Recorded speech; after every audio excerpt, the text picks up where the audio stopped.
Hello, I'm Miss Havisham and I'm back here at Yule-grave.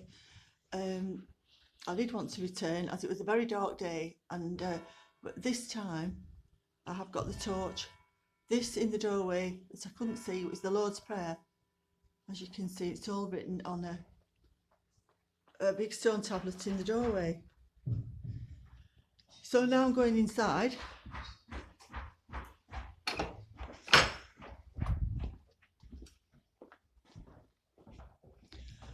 So it is brighter.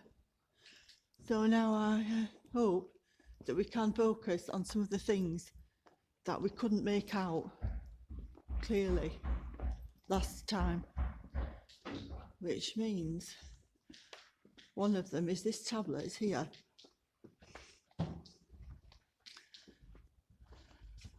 This is an ancient tablet. It's a little figure. It's a little figure. It was moved inside the church due to the erosion caused by weather and lichen damage, and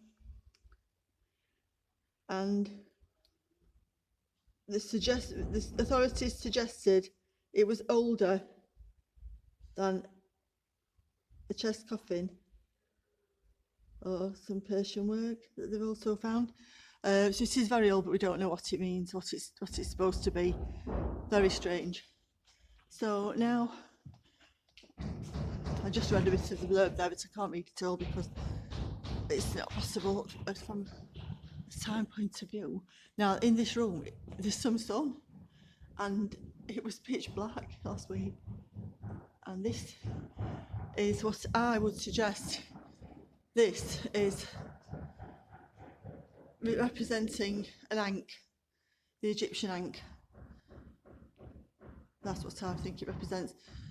A friend of mine actually said it looked like one of the characters from Close Encounters of the Third Kind at the end of the film.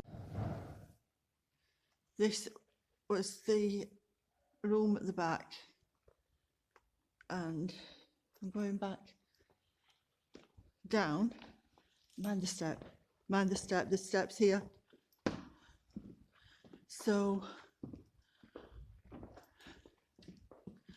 I'm going back to this one. This was the figure that is supposedly a pilgrim. Now, to me, that doesn't look like a pilgrim. Now, the person is carrying a staff, and it looks like a loaf of bread. The staff may be made of yew, from some researches I've been doing lately. We've got a wheelchair there. I expect Joan Crawford and Bette Davis to come in any time to film Whatever Happened to Baby Jane. This place is so creepy. So I'm going to the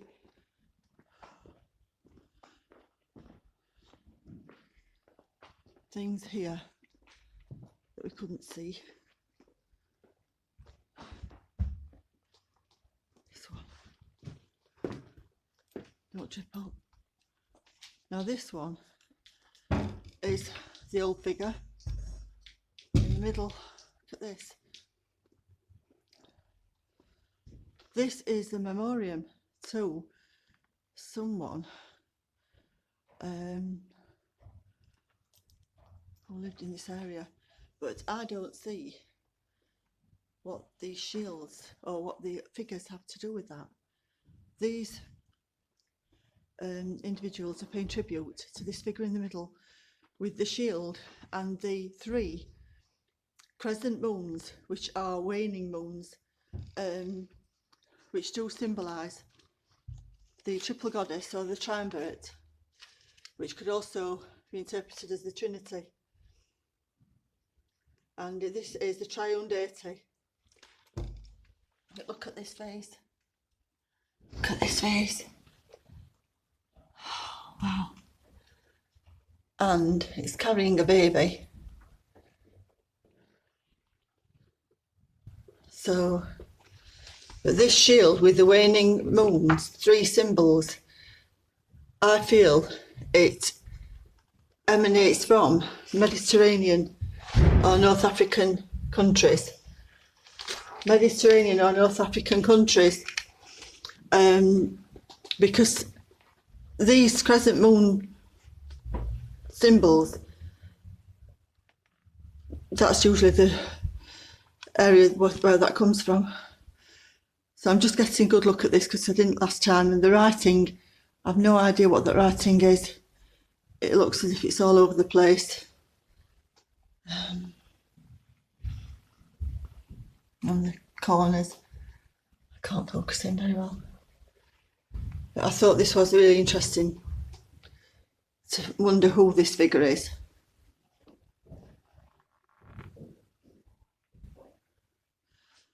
Now, the next one is going to be, this is someone who lived in this area. I can't read the writing, it's all in copper. So now I'm going round here.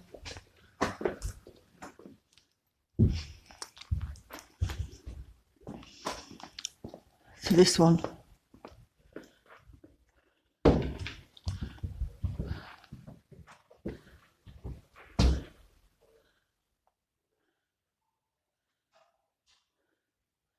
Now this is the memorial to Roger Rue of Allport, which is a village near here.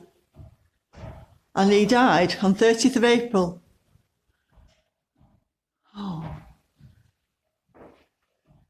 In the 1500s. Now I can see the character with the hat on, that's the wife. And the Roger Rue. Now that name also reminds me of the name of someone called John Roop, whose tomb I saw when I was at Dartmouth, because he was called John Roop with a P. This one is Roberts Rue without the P, but I think it could be the same family name, but just with the P either added or taken out. And those are the representations of their 8 children underneath. So this is from the 1500s. Quite remarkable. The coat of arms. This is quite remarkable. They're kneeling facing one another.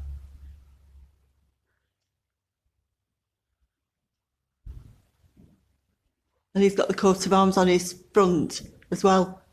He's wearing it like an apron. And she's got that big top hat on. That is really remarkable. So now I'm going to go back up to the altar area.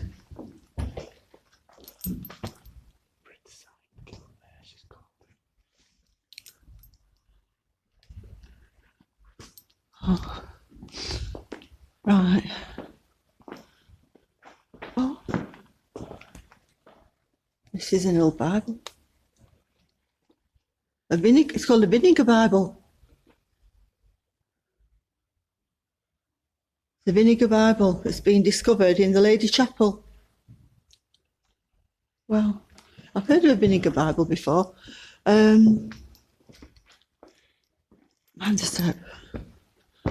Oh, now I can get a better look at these shields. This is on the tomb of the young knight who was called Thomas Cockayne. Now look at this.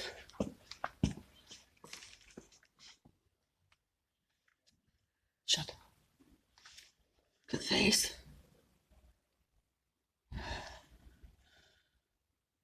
The waves. I think the waves represent the sea.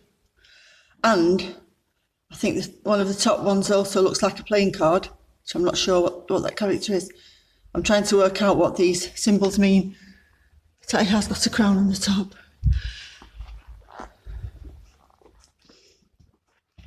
These are the monks. I couldn't get these clearly last time because these were in darkness. These look like angels as well. These are denizens of the underworld. This is where they come from. The underworld. That's got a different coat of arms there with diamonds on. This one.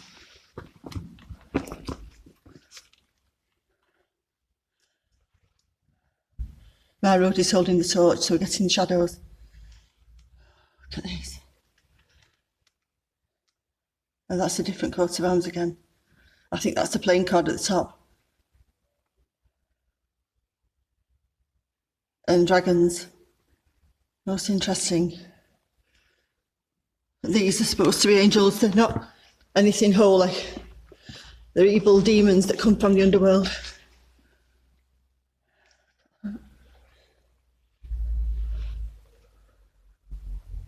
That's another one. He's looking down.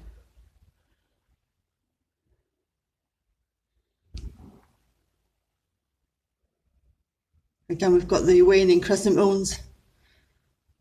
And 3 stags, 3 horseshoes, the chevron, and the lions. And then we've got the cockerels, the 2 cockerels at the top. Now this is because this person was called Thomas Cockayne, and that's probably why he's got the cockerel symbols.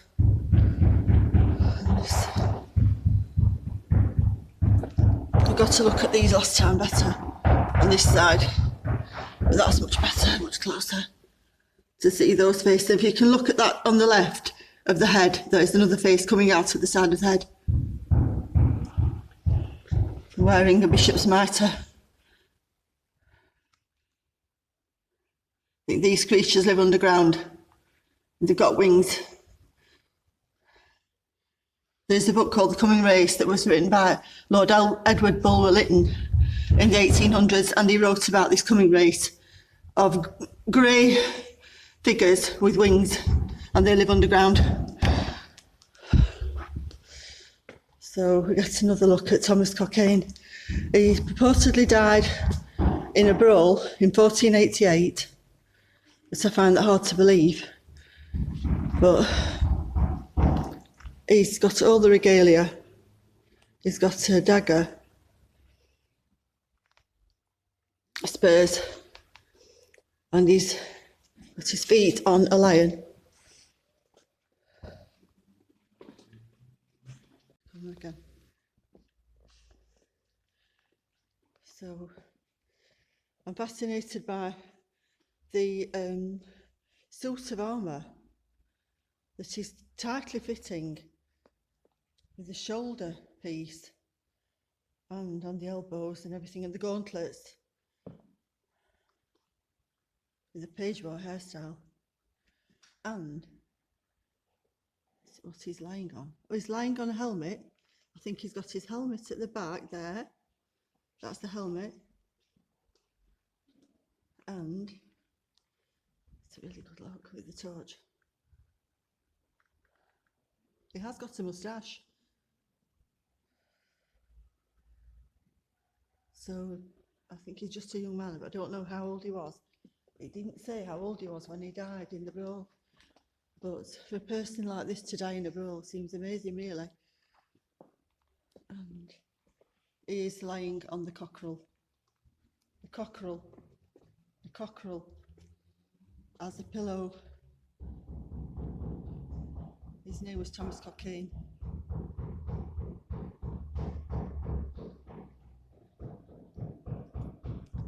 So the next part I want to look at will be up at the altar, to the left of the altar.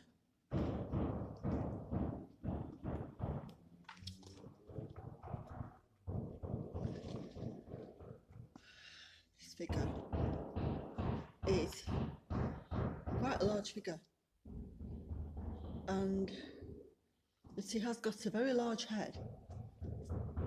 His nose has been damaged, as often is the case. also the shadow falling. And that is supposed to be holding a heart. I don't believe that that is a heart. They always say it's a heart that they're holding, but I don't believe it is. He's got 1 foot crossed in front of the other. 1 foot crossed in front of the other. And also his feet on a small lion figure or dog.